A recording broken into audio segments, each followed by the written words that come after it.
Everyone, our next program, Weaving Willa Cather's Words with Melody by Dr. Christian Ellenwood, is also made possible through the support of Humanities Nebraska. So we thank them for their support of this year's spring conference. And spring conferences past, they're always a wonderful partner. So maybe a round of applause for Humanities Nebraska.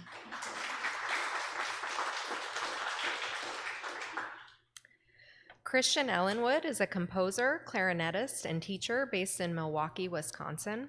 His compositions have been performed internationally and throughout the United States at major venues such as Carnegie Hall and at international concerts, festivals, and conferences.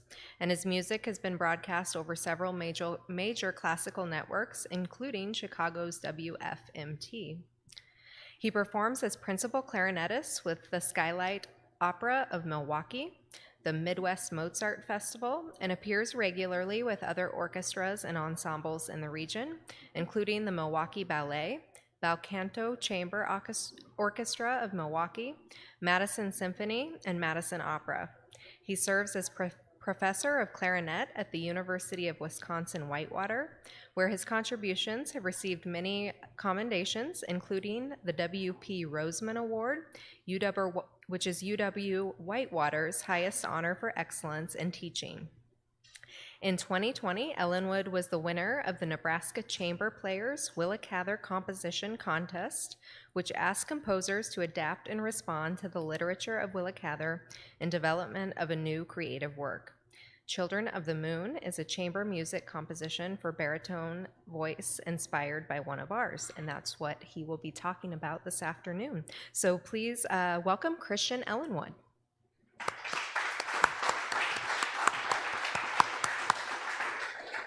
Thank you. Good afternoon. Let's see if I can, as a clarinetist, I spend my life with technology perfected in the 1830s. And every time I get in front of a class and I have to use 21st century technology, something, remarkable happens.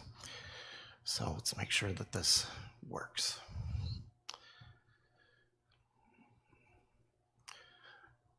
It looks like it works, thank goodness. So today I want to talk about the process of weaving words with melody, and I've long been a fan of Willa Cather's words. I first encountered her writing when I read My Antonia, which I think is a common gateway for many people to Cather.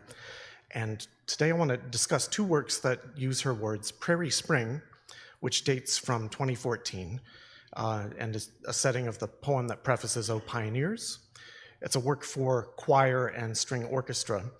And then I want to talk about the new work that you'll be hearing tonight, Children of the Moon, which is a setting of a text excerpt from one of ours for chamber ensemble.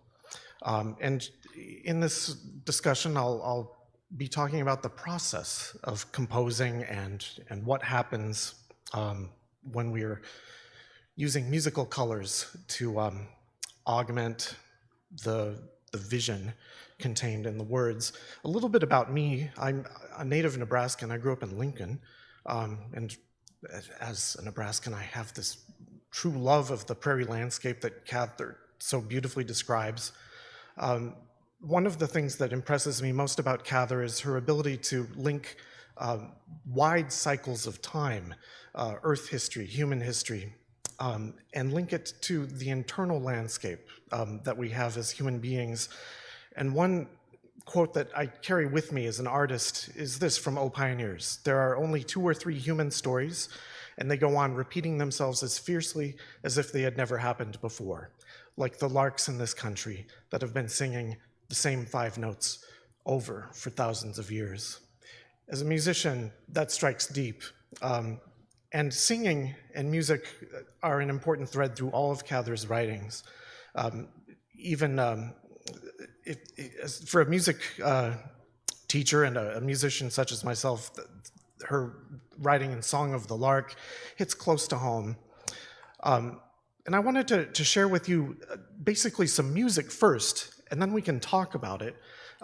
But in Prairie Spring, this piece for choir and string orchestra, what I've tried to do musically is to translate these vast cycles that she's discussing the larks singing the same 5 notes thousands of years.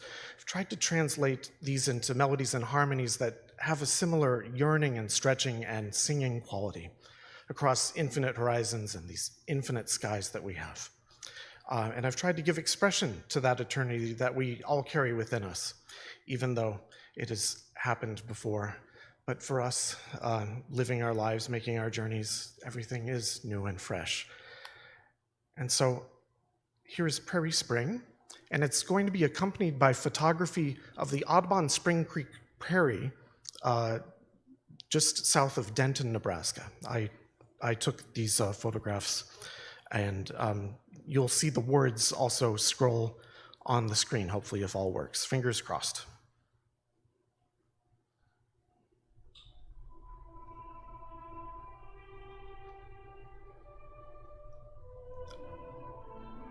I think we're gonna need some volume. Okay, cool. We'll do it from the beginning just so you can hear that opening, because the opening is important.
So that's Prairie Spring.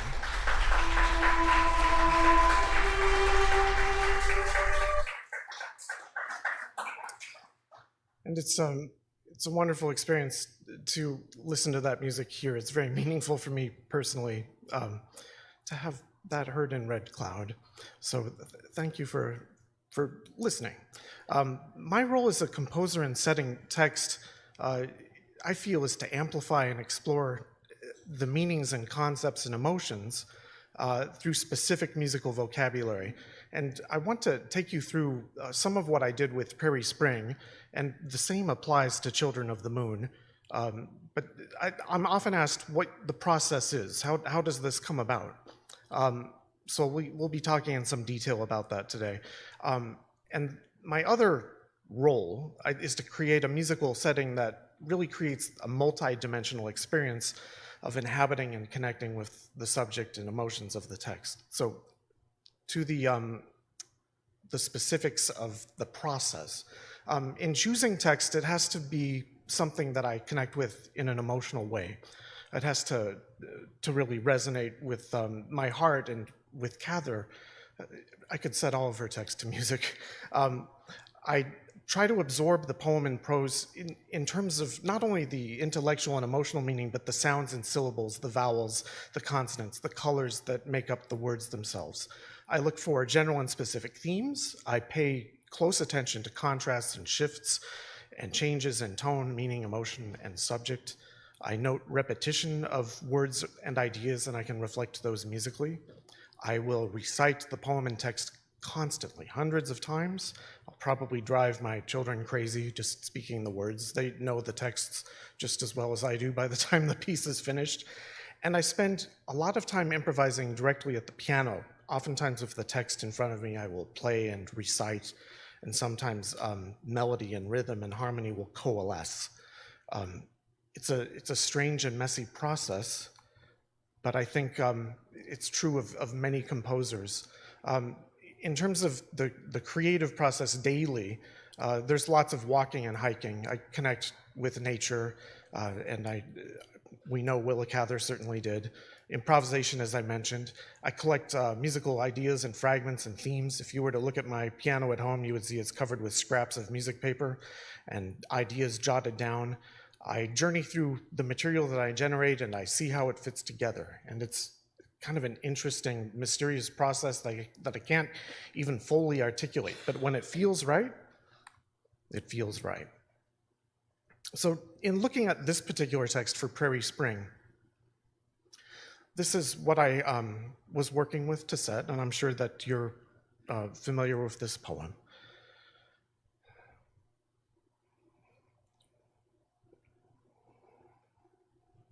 Just give you a few moments to read it.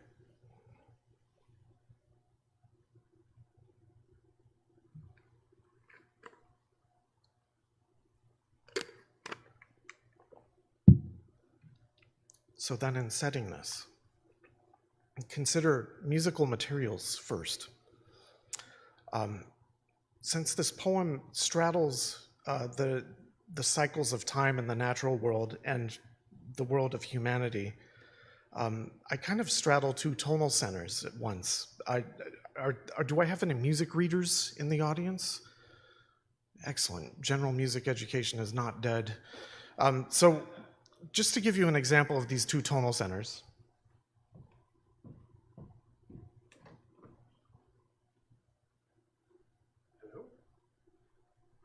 does this work?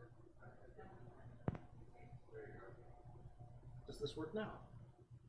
Maybe if I just shout, can you all hear me? Yes. Excellent. So A minor and C major.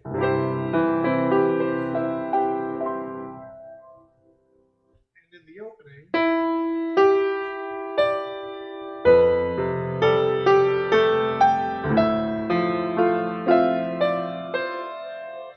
so there's kind of this tension, and you hear that it's a little bit minory until we get to some points of affirmation. Some other important musical concepts. There are, what we have in music are distances between notes. So we refer to these as intervals. And if I have, basically there's 7 pitch letter names that we use in the Western scale system. Anytime we have a distance of musical space between them, we use numeric values to describe this. So when I talk about descending harmonic motion by thirds, if we count starting on a pitch letter name, let's say I'm starting on A, I count up 1, 2, 3, A, B, C. That C is a third up from A. Third relationships are very important in my musical vocabulary because they provide really wonderful opportunities for coloristic expression.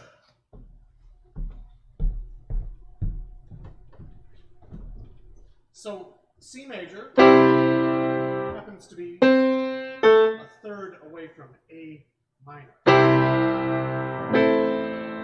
And if I keep going down by third, I have a progression like that. And a lot of music does that. Where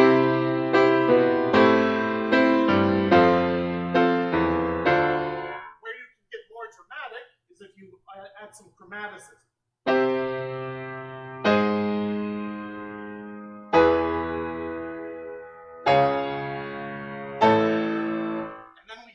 Something different entirely. So those things are called chromatic medians. And I like to employ these in my musical language to depict changes and shifts in mood and emotion.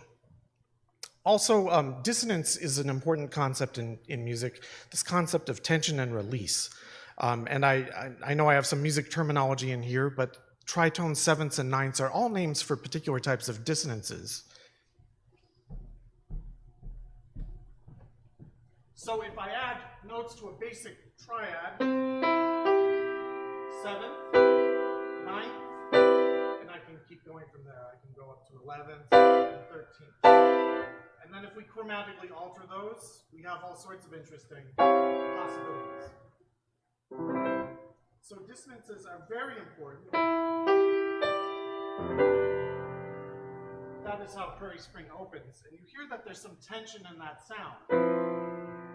The bottom of the chord disagrees with the melodic note. And you're left sitting there wondering when this is going to resolve. So this tension is one of the things that helps music move forward. That chord that I landed on is a 9th chord. So we have 3 notes of the basic chord plus a couple extra. So continuing with your music lesson, there are, just as we have in the written word, we have repeated motives and themes. In music, we have repeated motives and themes too. They're pitch shapes, they're sometimes rhythmic figures. Patterns and their repetition are really fundamental to an exploration of musical form and musical expression. So in terms of Prairie Spring, there are some motivic materials that are very important, including that opening pitch motive that I just played. And here, whoops, we'll see if I can get this sound file to work so you can hear.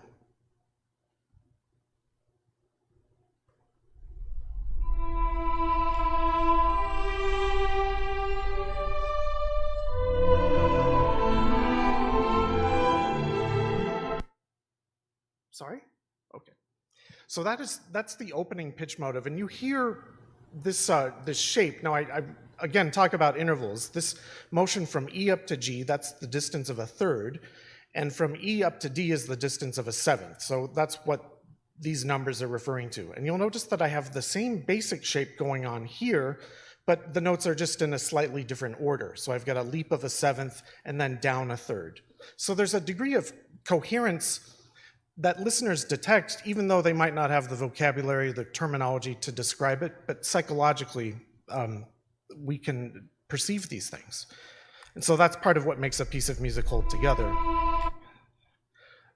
Now, that same pitch motive I use throughout the composition, and here you'll notice that I've circled that same shape. It's here kind of nested in a complex way. You have statement after statement of this shape going up in this passage in the first violins.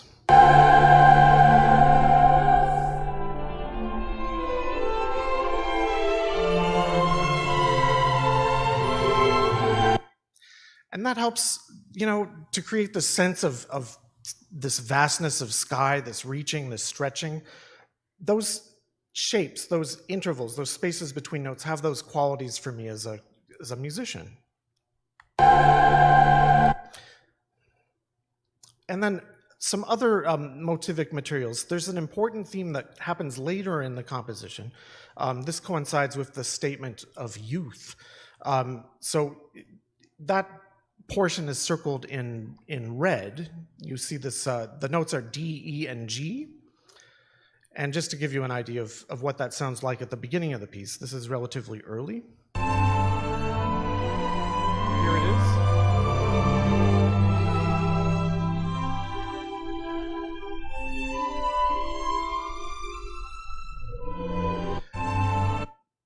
That occurs later when we have this idea of singing and singing.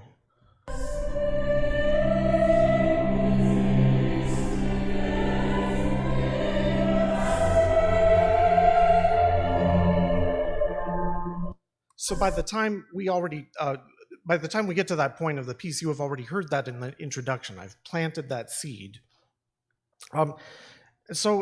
Here's a little explanation of what I've done in terms of the setting with regards to thematic material. Here you'll see the poem, but it's color-coded according to the melodic and thematic material that you hear. There's an orchestral introduction that introduces all of the musical material that you'll hear with the text flaming like the wild roses, singing like the larks over the plowed fields, flashing like a star out of the twilight. So by the time we get to that portion of the piece, that material you've heard, it's been implanted and it's transformed. It has a special quality. It's a very optimistic, uplifting type of thematic material, in contrast with what I've color-coded as purple, where we are discussing the more harsh and mundane aspects of life in this landscape, the somber and silent landscape, the miles of fresh plowed soil. Then there's something of a bit of a thematic change when we talk about the wheat and the weeds and the horses and the tired men. You'll notice that then following that, there's an orchestral interlude that again takes up the purple theme, the evening and the flat land, and that's capped with this statement of the eternal unresponsive sky. And then there's this shift against all this youth, and then we have the that melodic material that I referenced before.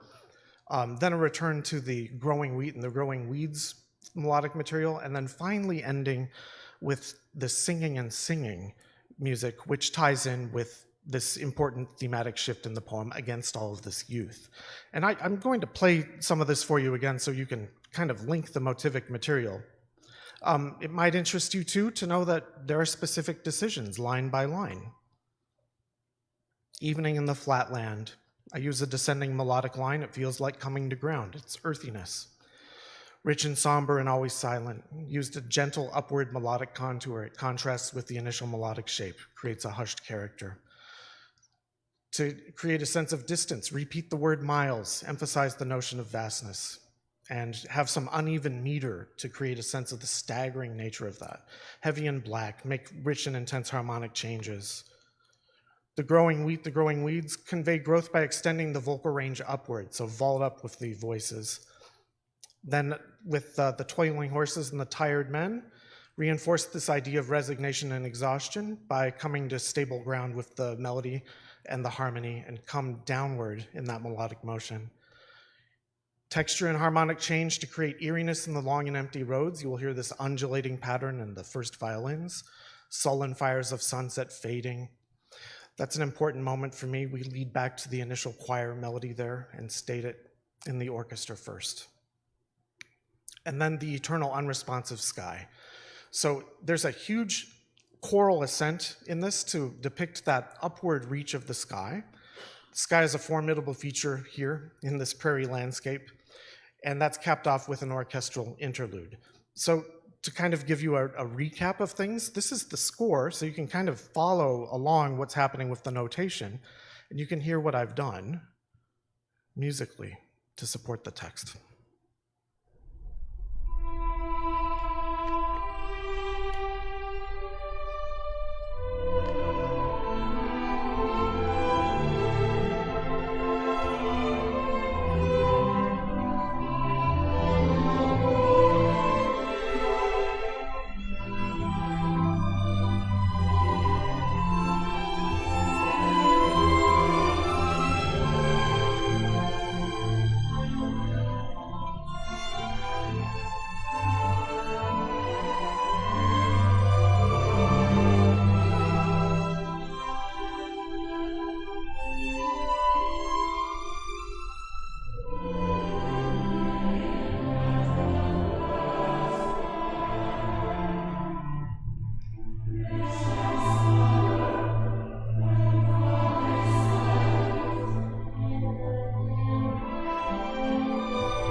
So do you hear that in a new way now?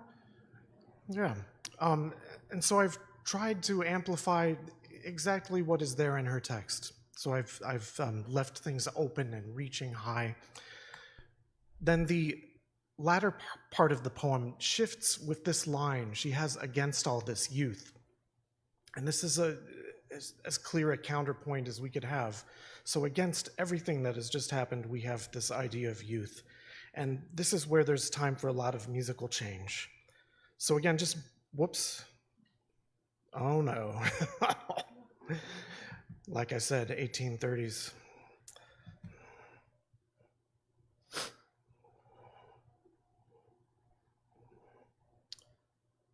Okay. Against all this.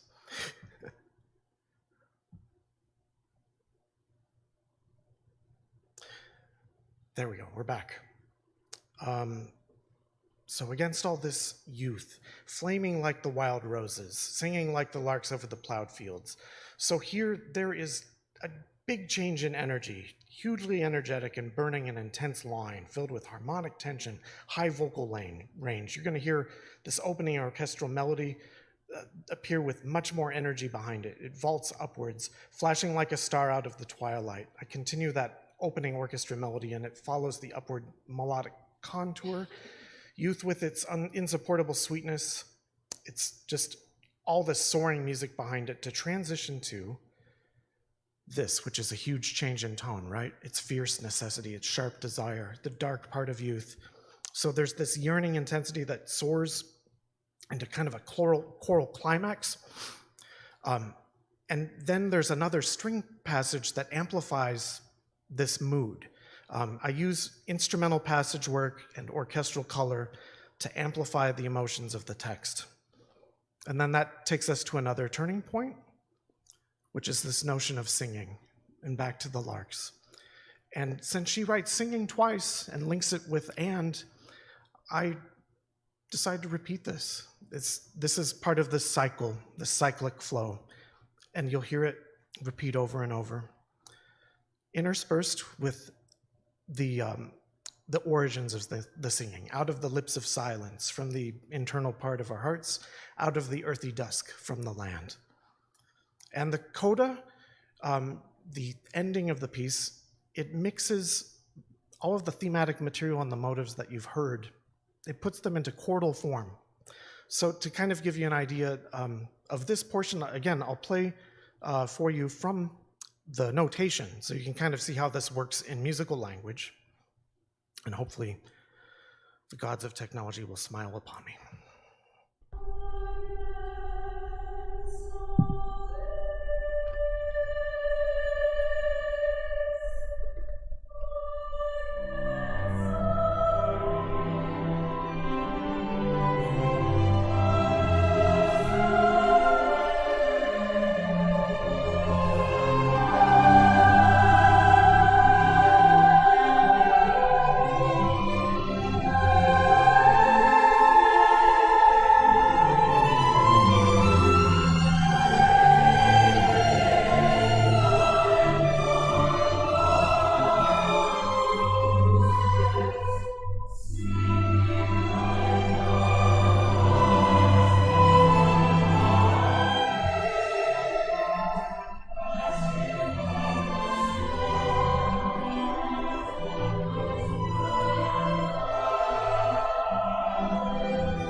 Necessity and sharp desire feel like to me.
So hopefully that helps demystify the process a little bit and gives you some insight into how these sorts of things work. Does that help? Okay.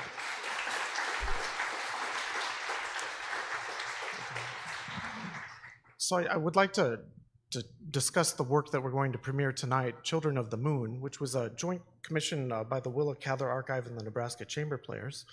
As Ashley mentioned, the setting is a text excerpt from one of ours. I'm just going to jump ahead to the text excerpt, which I chose because when I was reading this book for the first time 19 years ago, I had to stop and put the book down after reading this. This is the scene where Claude is taking an afternoon soak in a stock tank at the end of the day, and he begins to think and reflect about his life and the internal lives of others. And I think to those of you who have read this is a very familiar passage. The moon swam up over the bare wheat fields, big and magical like a great flower. I continue for some portion of this text, so all the way through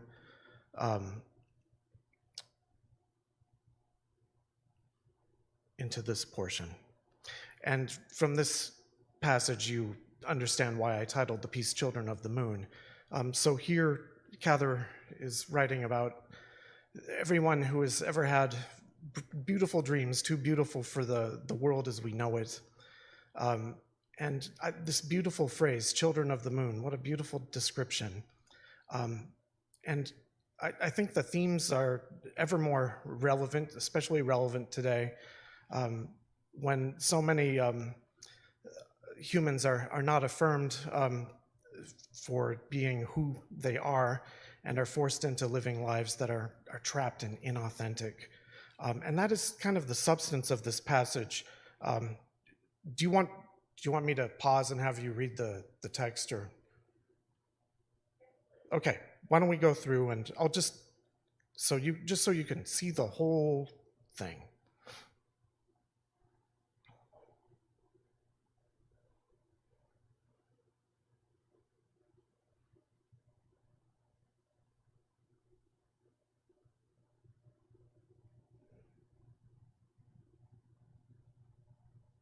Okay to move on?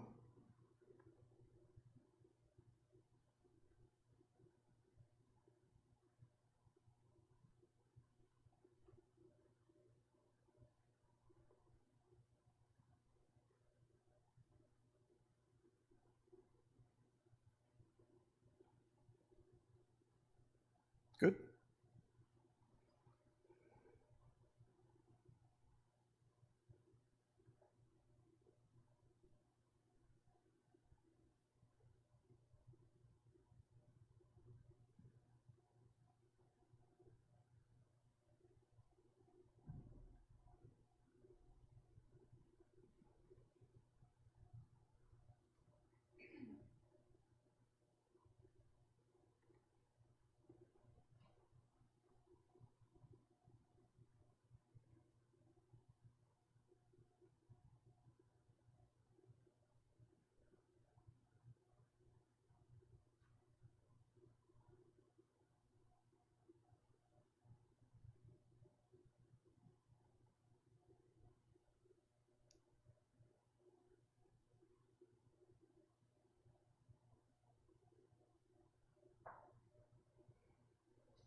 So as you can see, a lot of territory is covered here in terms of emotional landscape, but also in terms of thought and reflection.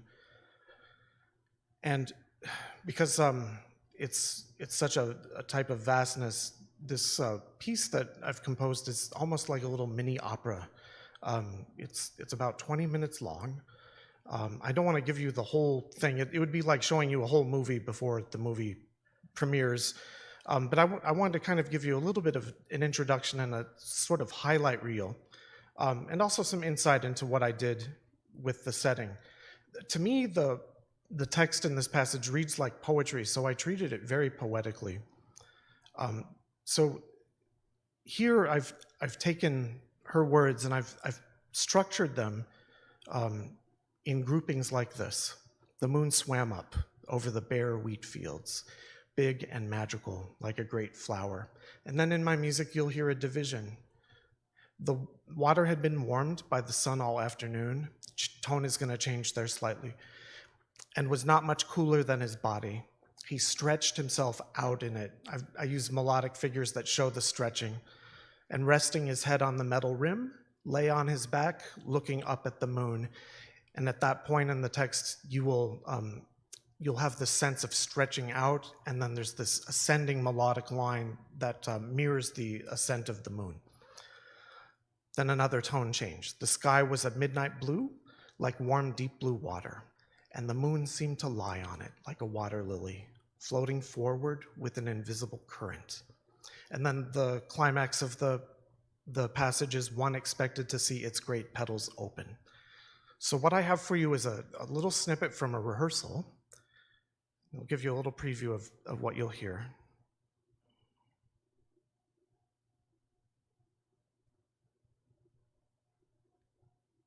We might need to adjust volume upwards.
So does that come through? Did you hear what I was describing before that excerpt?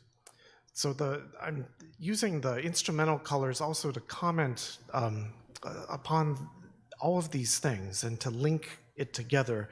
And there's some specific ways musically that we do that when we're dealing with something that's rather complex and long. The word leitmotif might be familiar to some of you. I know it was familiar to Cather. She was a great fan of Wagner opera, and you see the word leitmotif associated with Wagner because he uses all sorts of melodic snippets and ties them to particular characters, concepts, and ideas in his work. And I use leitmotifs in Children of the Moon as well. It's very useful when we're working with lengthy passages of text, and it helps link particular concepts musically. So some of the leitmotifs that you'll hear are the moonrise, or sometimes I use this to refer to the moon, and it has this basic shape.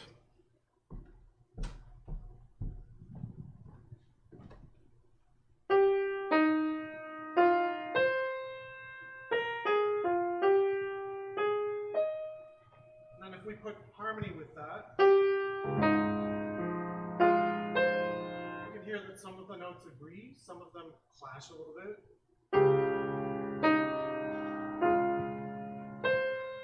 always a mix of bittersweet, tenderness, dissonance with consonance.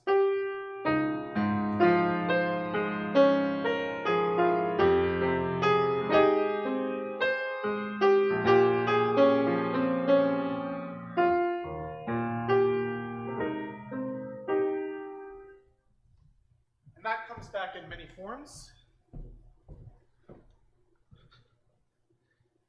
This is a very important one. This motive refers to all of Claude's thoughts and emotional states. And as we progress through the piece, you'll hear this tonight, it takes on many different characters. Sometimes it's very agitated, other times it's placid and peaceful. And in a way, it's a counterpoint to the moon motive, the moon leitmotif. The basic trajectory of the moonrise is upwards. We start here, but then by the time we reach the end of it, we have vaulted upwards an octave from the lowest point. Claude's tracks downwards.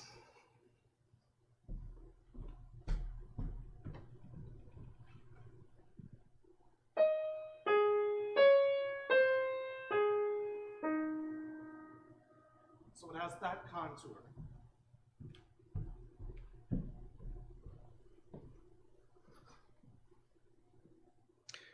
And then another strong feature of this passage is this notion of the imprisoned spirit, our hopes and our dreams that we can't bring into the wider world, and in some cases our very identity.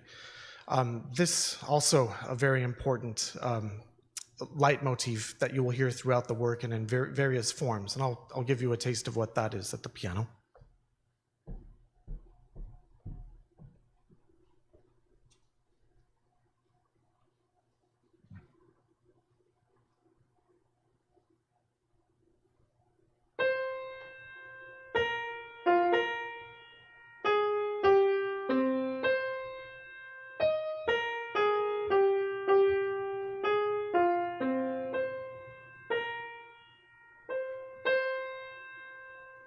So melodically, that keeps coming back. Harmonic underpinning.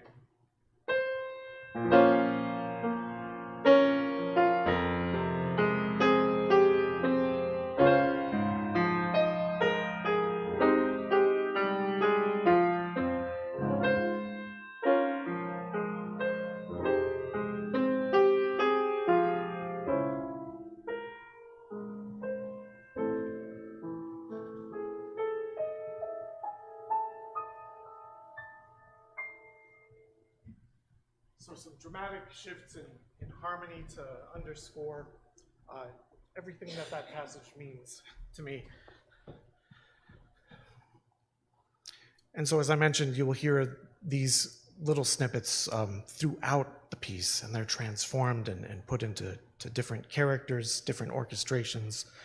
And at this point, I'd like to open it up for questions. I think we have time for maybe just one or two quick questions before we move on to our next event. Does anyone have a question for Christian? Okay. I'll just yell. No, I'll come to you, Fritz. I won't just yell. We can have a yelling match. Thank you.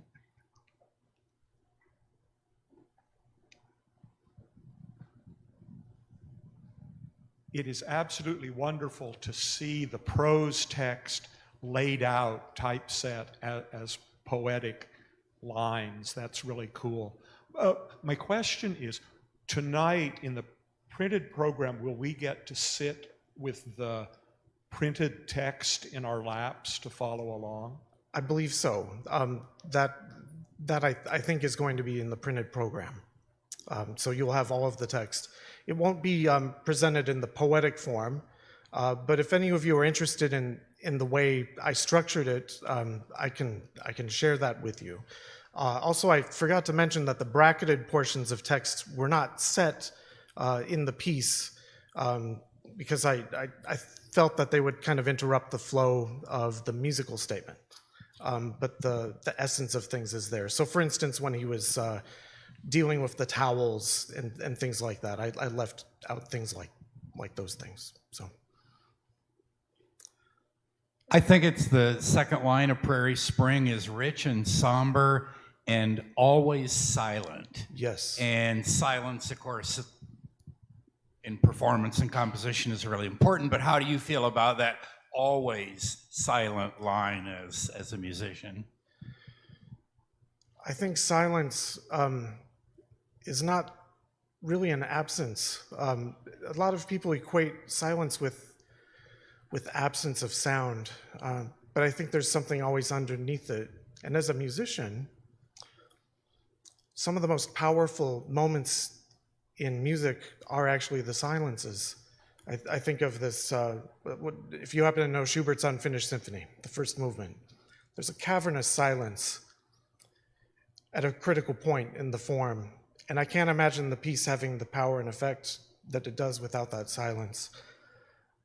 To me, that always silent speaks to the presence of these vast cycles that I mentioned before. Everything that has come before that can no longer speak, but still does, because there's evidence of everything that came before, even now manifested in our DNA, in our very existence.